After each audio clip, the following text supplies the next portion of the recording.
British Columbia announced that the U.S. government has paused negotiations on the expansive Columbia River Treaty, saying the current administration is reviewing its international engagements.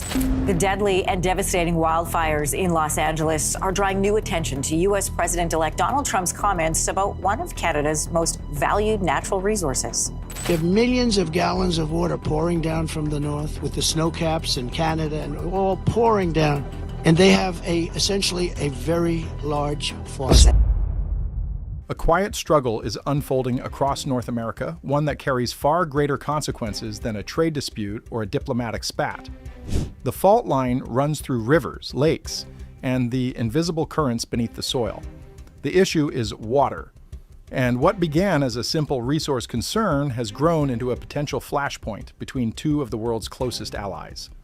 The United States and Canada now stand at the threshold of a debate that could redefine their relationship, their economies, and their sovereignty. It started when President Donald Trump turned public attention toward an idea rarely discussed in modern politics: the possibility of accessing Canada's enormous reserves of fresh water. He argued that states like Arizona, Nevada, and California were heading toward a crisis that could no longer be solved by conservation or technology alone. According to him, the answer might lie north, where Canada's lakes and rivers hold nearly unmatched abundance. His remarks didn't sound like a direct threat, but they carried an unmistakable undertone, a suggestion that the world's richest superpower might one day need help from its neighbor to survive a drying future. Canada's response came fast and left no room for doubt. Ottawa made it clear that its waters would remain within its borders. The message was amplified by Prime Minister Mark Carney. In calm but unyielding terms, Carney stated that Canada's water is not a tradable commodity. It is a public trust, part of the nation's identity and environment, not a resource to be bargained away. That statement closed the door on any immediate negotiations and ignited a wider debate about the meaning of national sovereignty in an age of environmental scarcity. To understand why that answer was so absolute, it helps to grasp what water represents to Canada. The country holds nearly a fifth of the planet's fresh water. Its geography is carved by ancient glaciers and bound by rivers that stretch from mountain ranges to inland seas. Water is woven into its sense of nationhood. It shapes its industries, sustains its people, and defines its wilderness. Many Canadians see these lakes and rivers as something sacred, as essential to their cultural fabric as to their survival. For them, the idea of exporting fresh water is not an economic question, it's a moral one. South of the border, the situation looks increasingly desperate. The Colorado River, once mighty enough to carve canyons through stone, now struggles to reach the sea. Lake Mead, one of America's largest reservoirs, has fallen to record lows, exposing cracked earth where marinas once floated. Farmers across California face impossible choices between planting crops or saving water. Cities such as Phoenix and Las Vegas are racing to secure new supplies, investing billions in recycling systems and desalination plants. Yet, even those efforts can't offset the rate at which the West is drying out. In that landscape of scarcity, Trump's idea seemed to many Americans like an act of common sense. Why not share what nature provided in excess elsewhere? In Canada, the same words sounded different. They struck a nerve, awakening old concerns about how economic power can overshadow sovereignty. Many viewed the proposal as the start of a slippery path, one where selling water could evolve from partnership into dependence.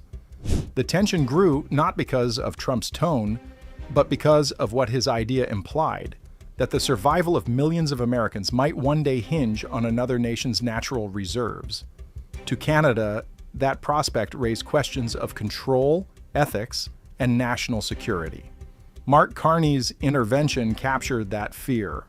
He spoke not as a politician, but as a strategist, warning that once a country begins to treat water as an exportable product, it risks losing the authority to decide how that resource is used.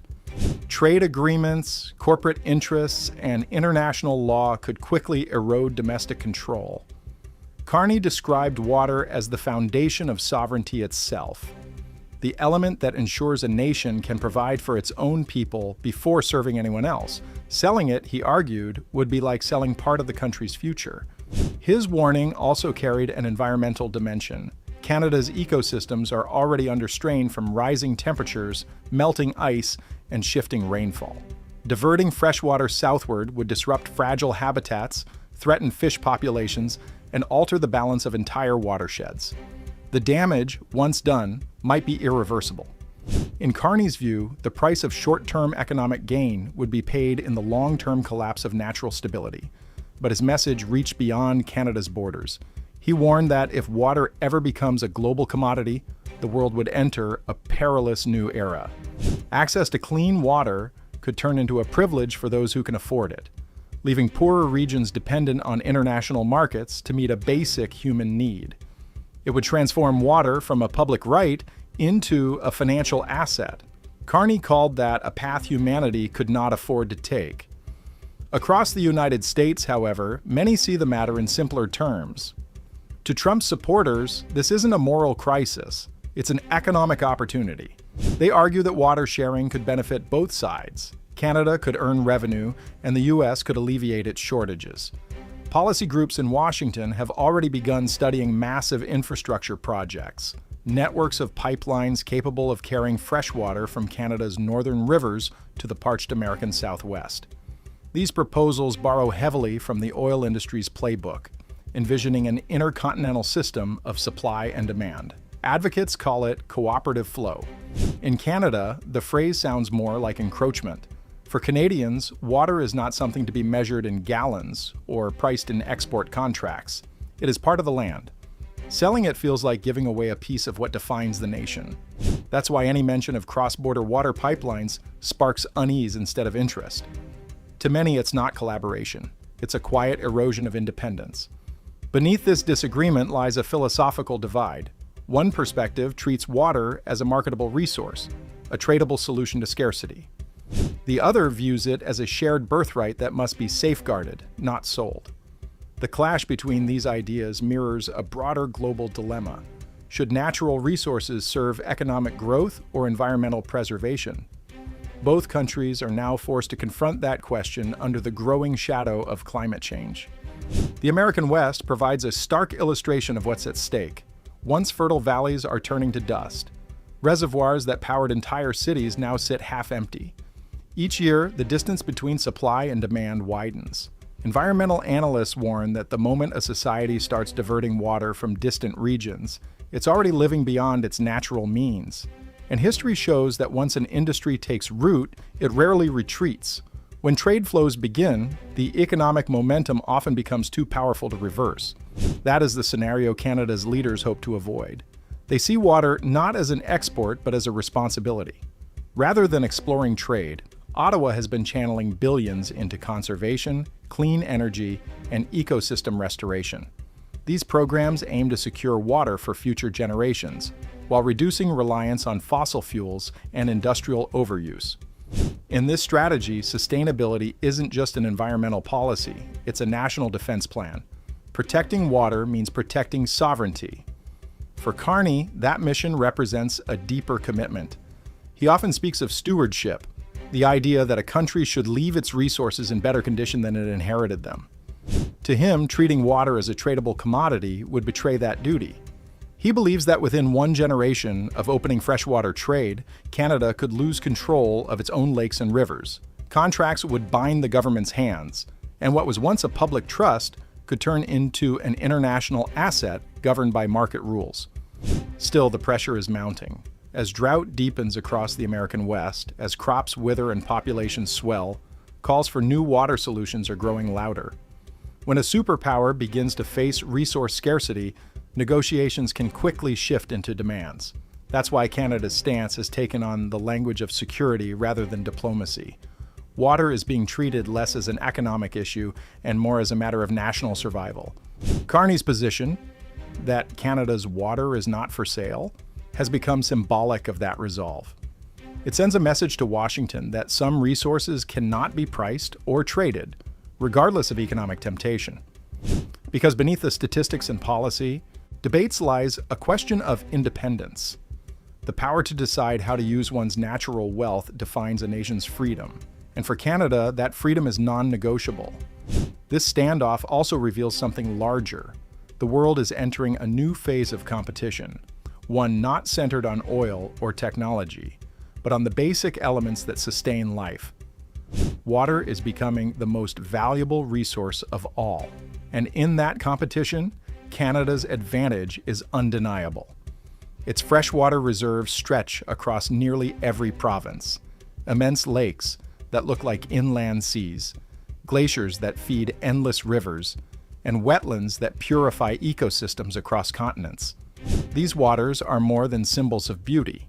They are instruments of power in a century where survival may depend on access to clean supply. For the United States, this reality poses a challenge it cannot ignore. As drought expands and reservoirs vanish, it must find solutions that balance diplomacy with necessity. Canada, meanwhile, must guard its wealth without isolating itself from future cooperation. The balance will be delicate. Every conversation between the two countries will carry implications far beyond trade.